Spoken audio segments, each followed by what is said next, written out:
Assalamualaikum warahmatullahi wabarakatuh. Perkenalkan, nama saya Firzalda dengan NIM 19016199 dari Prodi Pendidikan Bahasa dan Sastra Indonesia. Pada kali ini, saya akan menjelaskan materi mengenai alat evaluasi pembelajaran bahasa Indonesia.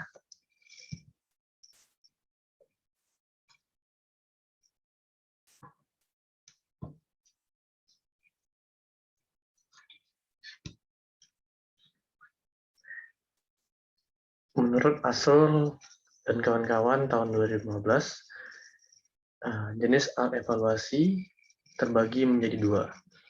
Yang pertama yaitu alat evaluasi bentuk tes, dan yang kedua alat evaluasi bentuk non-tes.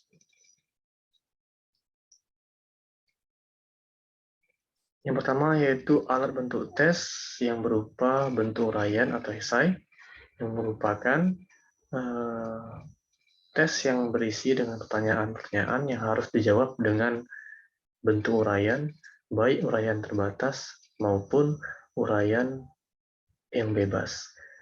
Tes uraian ini terkhusus uraian bebas, menuntut kemampuan siswa dalam merancang jawaban dengan menggunakan kata-kata sendiri, serta mengukur tingkat proses berpikir siswa yang biasanya diluangkan dalam bentuk pertanyaan yang menuntut, yang pertama yaitu memecahkan masalah, menganalisa masalah, membandingkan, menyatakan hubungan, serta menarik kesimpulan dan sebagainya.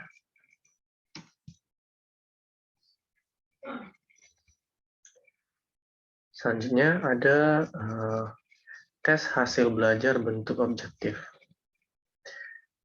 Menurut Asrul dan kawan-kawan tahun 2015, tes objektif ini disebut objektif karena cara memeriksa jawabannya sama semua terhadap muridnya. Tes objektif juga dikenal dengan sebutan tes jawab pendek atau short answer test, dan salah satu tes hasil belajar yang terdiri atas butir-butir soal yang dapat dijawab oleh peserta tes dengan memilih salah satu jawaban yang ada. Adapun bentuk dari tes objektif ini seperti pertama melengkapi atau dikenal juga dengan completion test, yang kedua pilihan berganda, yang ketiga ada tes objektif dalam bentuk menjodohkan atau matching, yang keempat tes objektif bentuk fill in atau isian, yang kelima ada tes objektif bentuk true false atau benar salah. Selanjutnya itu ada tes tindakan. Tes tindakan merupakan tes yang dilakukan dengan cara memperoleh jawaban melalui bentuk perilaku, tindakan, atau perbuatan yang dilakukan oleh siswa di bawah pengawasan penguji yang akan mengobservasi penampilannya dan membuat keputusan tentang kualitas belajar yang diperoleh dan atau ditampilkannya. Siswa akan bertindak sesuai dengan apa yang diinstruksikan dan ditanyakan menurut Asrul dan kawan-kawan tahun 2015. Nah, tes tindakan ini bertujuan untuk menilai kualitas suatu pekerjaan yang dilakukan siswa atau sesuatu pekerjaan yang telah diselesaikan oleh siswa.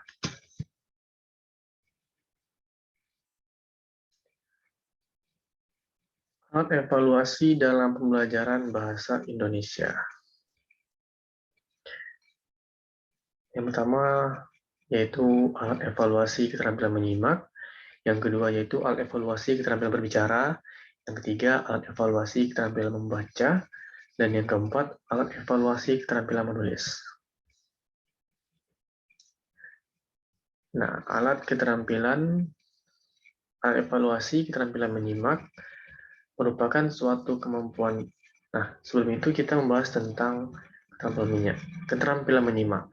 Keterampilan menyimak ini merupakan suatu kemampuan berbahasa yang bersifat reseptif atau kemampuan dalam menerima dan memahami isi pesan suatu ujaran yang disampaikan oleh seorang penutur melalui model lisan, baik langsung ataupun secara tidak langsung.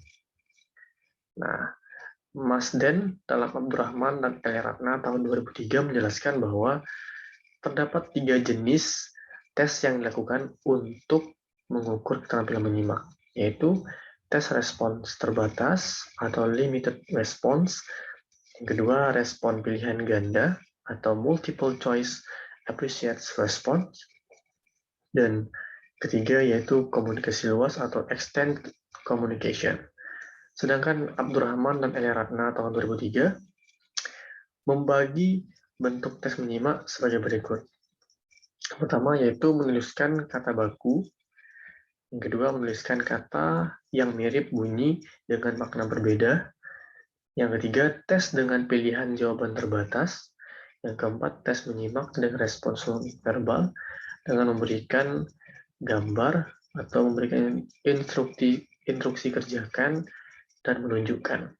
Yang kelima yaitu tes respons pilihan ganda, yang keenam tes menyimak dialog, dan yang terakhir yaitu tes pemahaman wacana. Selanjutnya, alat evaluasi keterampilan berbicara. Nah, keterampilan berbicara merupakan suatu keterampilan berbahasa yang produktif dan kompleks. Berbicara tidak hanya dapat dilakukan dengan cara menguasai bahasa dan unsurnya saja, namun pembicara juga harus memahami situasi, mimik, status pendengar, kelancaran, diksi, penalaran, pemahaman, dan lain-lainnya. Menurut Abdurrahman dan L. Ratna tahun 2003. Nah, jenis atau bentuk alat evaluasi yang dapat mengukur kemampuan berbicara dapat berupa tes respons terbatas, tes teknik terpandu, dan wawancara. Dalam setiap bagian itu terdapat jenis-jenis tes berbicara sebagai berikut.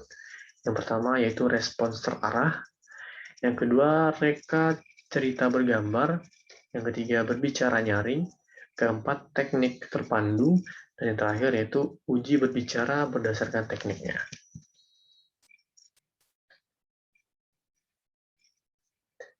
Yang keempat, alat evaluasi keterampilan membaca.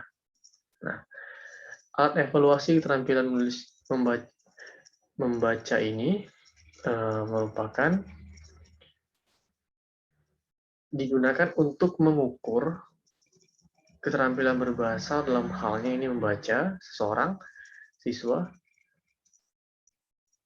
dan alat evaluasi ini dapat dibagi menjadi 2 bagian. Yang pertama yaitu tes membaca permulaan yang digunakan untuk mengukur kemampuan siswa sekolah dasar dalam mengenali dan menyuarakan lambang-lambang bunyi dengan intonasi yang benar dalam sebuah kalimat. Alat evaluasi membaca yang kedua adalah tes yang dapat digunakan dalam mengukur kemampuan membaca. Nah, terdapat 2 jenis tes yang dapat digunakan dalam mengukur kemampuan membaca. Berikut uraiannya. Yang pertama yaitu tes pemahaman kalimat, yaitu tes yang digunakan untuk siswa yang belum dapat membaca secara lancar. Ada 2 teknik yang dapat digunakan dalam tes pemahaman ini, yaitu memberikan gambar atau menyajikan fakta, frasa, dan pilihan jawaban. Yang kedua, tes pemahaman wacana, yaitu tes kemampuan membaca yang integratif dan terpadu. Dalam tes ini banyak unsur yang akan diukur, seperti struktur, kosakata, pemahaman isi bacaan, gagasan, gaya penulisan, bacaan, dan paragraf. Dalam tes pemahaman wacana ini terbagi menjadi 2 bentuk, yaitu tes pilihan ganda biasa dan tes rumpang.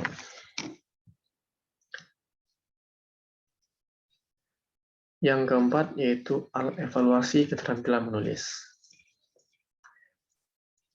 Alat evaluasi keterampilan menulis ini adalah alat yang mengukur cara peserta ujian dengan cara diberikan kesempatan untuk menyusun dan mengemukakan pendapat, pandangan, gagasan, dan pengetahuannya dalam rangka menjawab masalah yang diberikan oleh penguji. Nah, terdapat 3 jenis teknik evaluasi kemampuan menulis, yaitu Tes menulis permulaan yang diadakan untuk mengetahui kemampuan siswa dalam menuliskan lambang-lambang bunyi dalam kalimat sesuai dengan aturan ejaan yang sudah diajarkan seperti menulis huruf besar, penggunaan tanda bahasa, dan lain-lain. Yang kedua yaitu tes menulis ulang sebagai bentuk teknik evaluasi terpadu yang memberikan kesempatan siswa untuk menceritakan kembali paragraf atau wacana yang telah dibacanya secara tertulis. Dan tes keterampilan menulis bebas, yaitu diadakan untuk melihat kemampuan menulis siswa secara menyeluruh. Nah, dalam penggunaan alat evaluasi ini terdapat beberapa persyaratan. Yang pertama yaitu validitas, yang diartikan sebagai ukuran seberapa cermat tes dalam melakukan fungsi ukurnya. Suatu tes dapat dikatakan valid apabila tes tersebut dapat mengukur apa yang menjadi bahan yang akan diukur dengan cermat. Yang kedua yaitu reliabilitas, yaitu ukuran sebuah tes dapat memberikan hasil tes yang dapat dipercaya. Tes dapat dikatakan reliable apabila berkaitan dengan hal berikut. Yang pertama, tes dapat memberikan hasil yang relatif terhadap sesuatu yang diukur. Yang kedua, jawaban siswa terhadap butir soal relatif tetap. Dan yang ketiga, siapapun yang memeriksa hasil tes, skor yang dihasilkan kurang lebih sama. Ketiga hal tersebutlah yang mempengaruhi indeks reliabilitas tes. Yang ketiga yaitu kelayakan atau appropriateness, yaitu tes dikatakan layak digunakan apabila tes dapat mengukur hasil belajar yang konsisten dengan tujuan pembelajaran. Yang keempat yaitu objektivitas.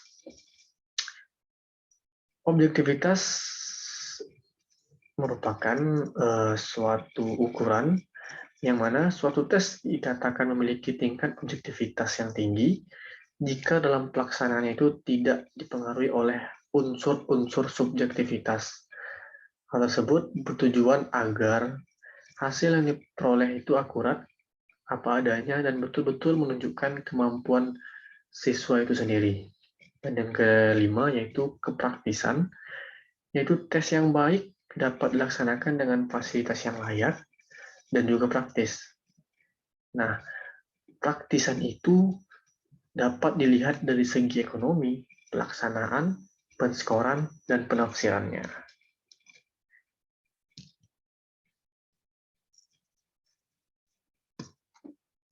Nah, itulah materi yang dapat saya jelaskan.